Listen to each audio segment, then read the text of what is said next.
अस्सलाम वालेकुम, welcome to पैसा बोलता है विद अंजुम इब्राहिम। मिड अप्रैल को जो एनर्जी का शॉर्टफॉल था वो 7000 मेगावाट तक चला गया था और फ्लोर ऑफ द हाउस में federal minister water and power Khawaja Asif साहब ने कहा था कि ये 8-10 दिन तक ये जो कमी है ये पूरी हो जाएगी। और इसकी जो वजूहात थी उन्होंने दो बताई थी। एक तो ये था कि अनसीजनेबली हॉट वेदर आ गया था, बहुत जल्दी आ गया था, और दूसरा उन्होंने कहा था the snows have not begun to melt which really implies कि हमारी जो रिवर्स थे वो they didn't have enough water and we couldn't divert it for the hydel generation. तो अब 8 से 10 दिन ज़्यादा हो गए हैं और अब तो जो एनर्जी की शॉर्टफॉल है, बाज़ लोग कह रहे हैं 7000 मेगावाट, बाज़ 6000 मेगावाट। क्या इसकी वजह है कि ये जो शॉर्टफॉल है it is almost exactly the same as during the PPP led coalition government? इसको हम आज डिस्कस करेंगे। हालांकि काफ़ी आउटलेज गए हैं एनर्जी सेक्टर में। हमारे साथ गेस्ट्स हैं स्टूडियो में। शाहिद सत्तार साहब हैं, farmer member energy planning commission हैं। आपका ताल्लुक आजकल IFC के साथ भी है, but not in Pakistan, in Bangladesh and Myanmar. उनके साथ बिजनेस रिकॉर्डर के बहुत ही पुराने और बहुत ही मेरे ख्याल में अरसे दराज से ये वाटर एंड पावर मिनिस्ट्री को कवर कर रहे हैं, मुश्ताक घुमन साहब।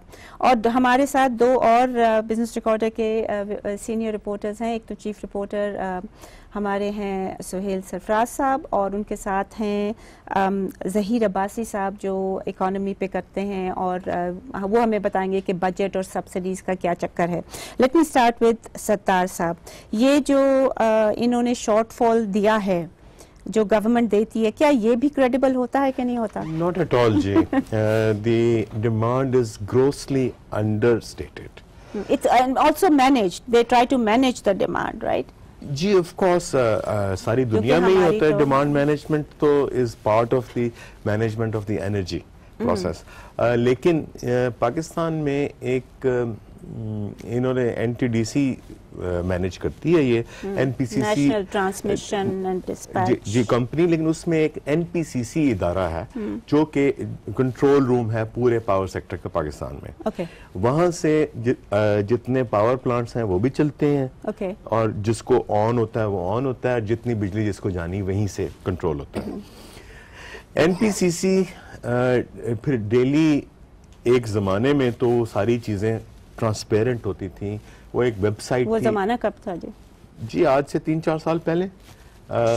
चार से हमारे जो घुमन साहब की मुझे एक स्टोरी याद है, कोई 3-4 साल पहले। तो उन्होंने कहा था कि वो जो कंट्रोल रूम था जहाँ anybody could go and take a picture कि जी ये डिमांड है, ये सप्लाई है, वो स्विच ऑफ कर दिया था। वो तो मैंने बल्कि कल परसों भी किसी अफसर के साथ बात की, उसके पास था, मैंने कहा यार जब दिखाई दो, उसने कहा नो नो नो नो। बल्कि सेक्रेटरी से भी बात की, उसने टॉक की तो उसके साथ भी मैंने कहा जी आपने वहाँ लगाया हुआ था देखने के लिए, आवाम के लिए लगाया था ताकि ट्रांसपेरेंट हो, लोगों को पता चले कि भाई कितनी बिजली जो है प्रोड्यूस हो रही है, कितनी डिमांड चल रही है, शॉर्टफॉल कितना है, किस किस डिस्को में क्या क्या सिचुएशन है। उसने कहा यहाँ वो देखते हैं, लेकिन यहाँ नहीं लगाया, पर प्राइम मिनिस्टर ने एटलीस्ट वहाँ लगवा लिया। उसने कहा जी मुझे तो दिखाए ना कि आप करेक्ट पिक्चर जो है जी। उसमें देखें दो चीजें हैं। एक तो जो वो वेबसाइट सिर्फ वो प्राइम मिनिस्टर के नहीं थी, वो आप एक आम कंप्यूटर पे भी एक्सेस कर सकते थे।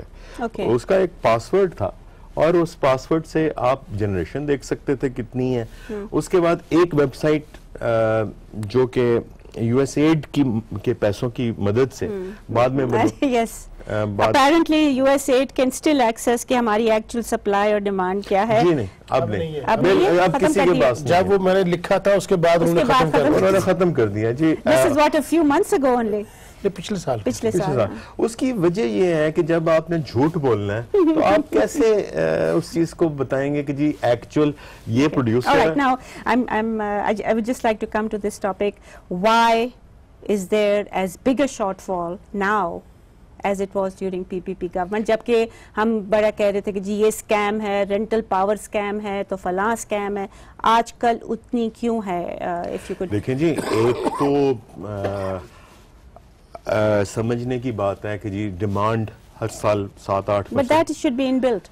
जी बिल्कुल इट शुड बी इनबिल्ट। लेकिन आप ये भी तो देखें कौन से प्रोजेक्ट्स ऐड हुए हैं। कोई नया प्रोजेक्ट जो आए हैं, एक नंदीपुर आया जो कि नहीं चल पा रहा, दूसरा एक 747 मेगावाट्स है गुद्दू में, उसको गैस ही नहीं दे पाए ये, और जो गैस इन्होंने उसको जानी थी वो कहीं और डाइवर्ट कर दी, फर्टिलाइजर को दे दी, और उसको कंदकोट की गैस दे दी, और कंदकोट की गैस में उतनी वो प्रेशर नहीं है कि वो मशीनें चला सके, तो वहां पे एक कंप्रेसर लगना है, वो 4 साल से कंप्रेसर नहीं लगा सके। ये सही कह रहे हैं। any addition to what he said? ये तो सही कह रहे, चला नहीं सके मगर मैनेज भी नहीं कर सके। देखिए पिछला जो सेक्रेटरी यूनुस ढाका साहब थे, उन्होंने एटलीस्ट नीचे लेके आए हुए थे, काफी उन्होंने बेहतर तो की थी, मगर जो मौजूदा सेक्रेटरी हैं जो इनके बेचारे अभी आया, उसको तो पता ही नहीं है कि क्या नहीं, लेकिन वो नीचे लेवल पे मैनेजमेंट भी तो कुछ चीज मैनेजमेंट कर नहीं पा रहे। मतलब उनकी जो मैंने खुद महसूस किया है मीटिंग्स में। You think the problem is with the secretary? I totally disagree जी। देखें, I think he's just a new man in and he doesn't. उसमें देखें, the system should itself go on. मतलब है कि एक secretary जो पुराना है, he should have left a ongoing system. हम क्या बातें कर रहे हैं जी, ये तो कॉर्पोरेटाइज सेक्टर है, हर चीज की एक कंपनी है, उस कंपनी का बोर्ड ऑफ डायरेक्टर्स है, उस बोर्ड ऑफ डायरेक्टर्स को आगे चलाना चाहिए। सही। I'll take a short break. Please stay with us. Welcome back, ladies and gentlemen. अब मैं जानना चाहूँगी सुहेल सरफराज साहब के पास कि ये कितना रेवेन्यू जनरेट करता है, ये पेट्रोलियम और ऑयल जो सेक्टर है, इलेक्ट्रिसिटी सेक्टर है, ये हाउ मच रेवेन्यू सुहेल साहब is it generating per annum? देखिए जो है पेट्रोलियम सेक्टर पे बहुत ही ज़्यादा जो है वो रेवेन्यू कलेक्शन का इन्हिसार है, और आप इससे अंदाज़ा लगा सकते हैं कि टोटल 2015-16 की टोटल कलेक्शन का 17% से ज़्यादा जो है वो पेट्रोलियम टर्म्स बताइएगा जी। टोटल जो है वो आप देखिए कि तकरीबन 527 बिलियन जो है वो इसमें कलेक्शन आई। अभी आप कौन सा कर रहे हैं? Sales tax on petroleum and products? जी, पेट्रोलियम प्रोडक्ट्स पे sales tax, custom duty and electricity. इसमें टोटल जो पेट्रोलियम प्रोडक्ट्स की जो कलेक्शन है ये उसकी मैं बात कर रहा हूँ। तो ऑब्वियसली फिर वो it's passed on to the it's an input for जी बिल्कुल, वो जो है वो पास ऑन हो रहा है। और इसी तरह अगर आप खाली सेल्स टैक्स देखें तो उसमें 37% से ज्यादा जो सेल्स टैक्स की कलेक्शन है वो एक साल में जो है वो पीओएल प्रोडक्ट से आ रही है। तो ये बहुत ज्यादा जो है वो इन्हिसार जो है। Let me go to Abbasi साहब। अब्बासी साहब, कितना ये जो टैरिफ डिफरेंशियल सब्सिडी जो देते हैं, जो कि इंटरनेशनल मॉनेटरी फंड और ऑल भी जो हमारे वर्ल्ड बैंक है वो कहते हैं कि इसको कम करो, is the subsidy greater than what they are taking out in revenue, जो सुहेल साहब ने हमें बताया?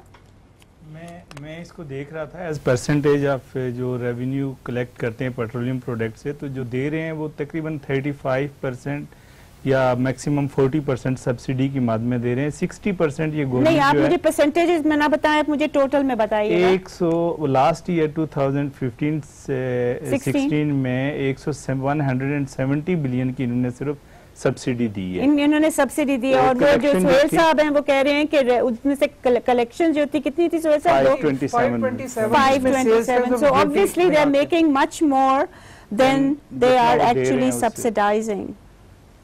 How can you make it efficient? नहीं जी, सबसे पहली बात तो ये है कि अब सब्सिडी तो वैसे ही इन्होंने उसका इलाज एक निकाल लिया है, जो एक टैरिफ डिफरेंशियल सरचार्ज लगा दिया जो कि हर कंज्यूमर स्वाय लाइफलाइन के पे कर रहा है।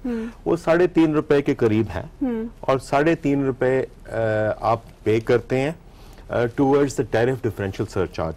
वो अब सरचार्ज जो है वो डिफरेंशियल सब्सिडी अब गवर्नमेंट नहीं दे रही, तो हम लोग दे रहे हैं, जो कंज्यूमर्स हैं जी, कंज्यूमर्स दे रहे हैं। और वो बेसिकली रेवेन्यू जनरेटिंग कंज्यूमर्स वो दे रहे हैं जहां पे एफिशिएंट डिस्कोस हैं। मसलन आप इस्लामाबाद या लेस्को या फेस्को, इन इलाकों के कंज्यूमर्स जो हैं, या इंडस्ट्रियल कंज्यूमर्स पूरी मुल्क में जितने हैं, वो सारे ये टैरिफ डिफरेंशियल सब्सिडी पे कर रहे हैं थ्रू दी सरचार्ज। उसकी वजह से हमारे रेट्स जो बिजली के हैं वो बाकी दुनिया से कहीं ज्यादा है। इंडस्ट्रियल रेट्स इस वक्त जो हमें इंडस्ट्री को मिल रहा है, जीएसटी और हर चीज के अलावा, जीएसटी तो लगता ही नहीं है, तो वो 11.5 रुपए है। यही इंडस्ट्रियल रेट जो इंडिया में है वो 9 रुपए से कम है और 2 रुपए की सब्सिडी उसके ऊपर है। उसके बांग्लादेश में 7 रुपए है और और मैं पाकिस्तानी रुपयों की बात कर रहा हूँ।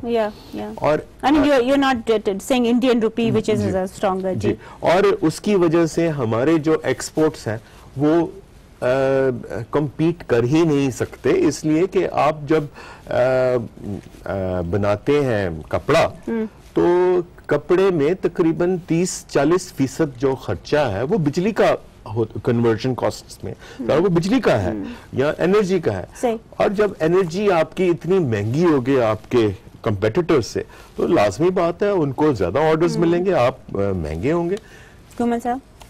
सब्सिडी जो है वो जो छोटे लाइफलाइन कंज्यूमर्स हैं उनको तो मिल रही है। लाइफलाइन कंज्यूमर्स जो हैं वो कितने 50 या 100 नहीं, उनकी परसेंटेज काफी ज्यादा है। मेरे ख्याल में परसेंटेज ज्यादा होगी, 30% के करीब तो कम से कम होगी। बट 50 यूनिट्स जो है नहीं, कंजम्पशन में तो बहुत थोड़ी बहुत थोड़ी होगी।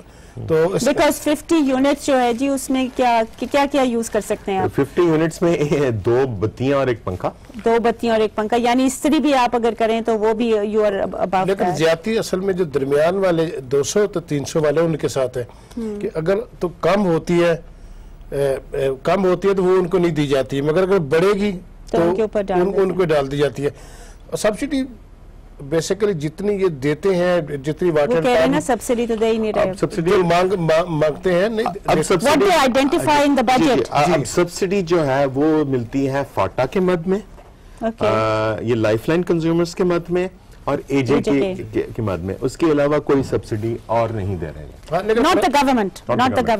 कराची के लिए भी लाइफलाइन कंज्यूमर के लिए तो अवेलेबल है। नहीं, सब्सिडी कराची में भी टैरिफ तो वही है जो बाकी मुल्क में है। There is a uniform tariff policy in Pakistan कि अगर आप इस्लामाबाद में जो रेट देते हैं आप कराची में भी वही रेट देते हैं। I have to take a short break, please stay with अस।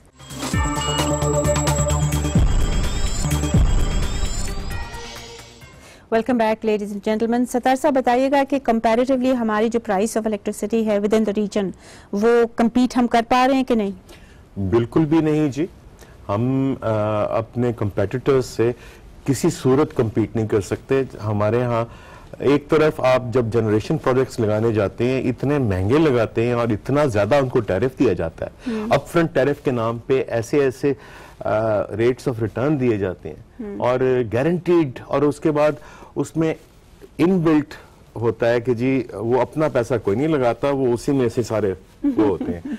तो उस तरीके से तो फिर जब आप बिजली का रेट जो बनता है वो पाकिस्तान में कितना बन रहा है? पाकिस्तान में इंडस्ट्री के लिए 11.5 रुपए है। और बांग्लादेश में ये तकरीबन 7 रुपए है। इंडिया में 9 रुपए है, लेकिन 2 रुपए की सब्सिडी स्टेट गवर्नमेंट्स दे रही हैं।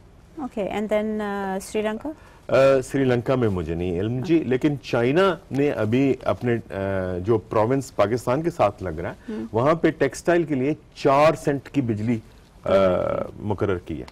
मगर हमारे यहाँ भी तो प्राइम मिनिस्टर ने पैकेज दिया है और जो 180 अरब का पैकेज दिया था वो इंडस्ट्रीज के साथ बैठ के और एप्टमा के जो चेयरमैन थे वो साथ बैठे थे। वो तो मैं आपको अभी बता दें इम्प्लीमेंट वो अभी नहीं हुआ। This is the major problem. ये ना एक्सपोर्ट का इम्प्लीमेंट कर सके हैं, ना ये एग्रीकल्चर का इम्प्लीमेंट कर सके हैं, ना ये बिकॉज मैं एक छोटी सी अर्ज करूं, जब आप एक कपड़ा बेचने जाते हैं या धागा बेचने जाते हैं तो आप उस दिन जो रेट मिलता है आप वो उनको कैसे उसको कम करके देंगे कि जी शायद हमें ये सब्सिडी बाद में मिल जाए।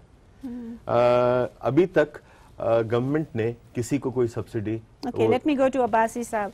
सर आप बताइएगा कि क्या ये जो सब्सिडी है, जो रिलीजेस हैं from the ministry of finance, are they easy, are they normal, और रूटीन में तो नहीं जाता ना, ये तो रेजिस्ट करते हैं? नहीं, ये तो फाइनेंस मिनिस्ट्री के अपने कंस्ट्रेंट हैं, उनके जो रेवेन्यू के प्रॉब्लम है उस वजह से वो बड़ी मुश्किल से रिलीज करते हैं। और अभी भी ये इनके इश्यूज चल रहे हैं सब्सिडी के।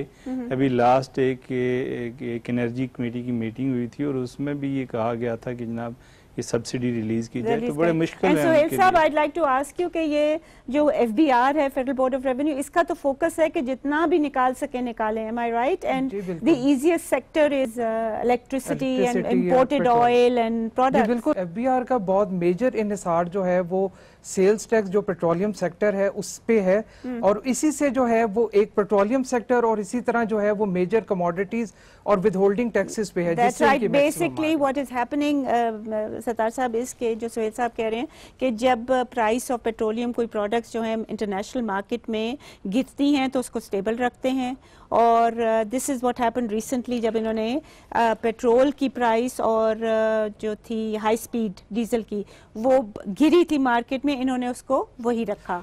जी सिर्फ वो नहीं, आप पिछले दिनों एक स्टडी में निकली है कि जी जितनी बिजली की कीमत गिरनी चाहिए थी because of the fall in international price, वो नहीं उतनी नहीं की। उससे लास्ट वर्ड घुमन साहब, ये सही कह रहे हैं कि मतलब सब्सिडी के भी मसाइल हैं और बिजली की कीमत भी पाकिस्तान में एज कम्पेयर और बिजली के सेक्टर के भी मसाइल हैं, बिजली के सेक्टर के भी हैं, लेकिन और ट्रांसमिशन के हैं मसाइल तो बहुत सारे हैं। अब देखें, अब 4 साल हो गए जी, 4 साल is not a short period, 4 साल is specially if you are in government it is 4/5 of the term is over. लेकिन वो खैर दावा तो यही कर रहे हैं कि हम कर लेंगे लगता वैसे मुश्किल है। आई थैंक यू ऑल। ख़वातीन हज़रात, आपने सुना बहुत ज़्यादा मसाइल हैं, और एक और चीज़ है जो कि ये कहते हैं कि 7000 मेगावाट है या 6000 मेगावाट शॉर्टफॉल है, तो ये भी this is not a hard and fast rule and this is also being hidden. Transparency हमें चाहिए, हमें एक एक्नॉलेजमेंट चाहिए गवर्नमेंट से कि ये इशूज़ हैं, और फिर हमें चाहिए कि हम उनको रिजॉल्व करें। वो अभी देखते नज़र नहीं आता, मगर एज घुमन साहब से कमिटमेंट है कि by the end of December और बाय अर्ली नेक्स्ट ईयर जब इलेक्शंस होंगी तो हमारी बिजली जो है it will meet, supply will meet demand. इजाज़त दीजिए इसी के साथ, खुदा हाफिज़।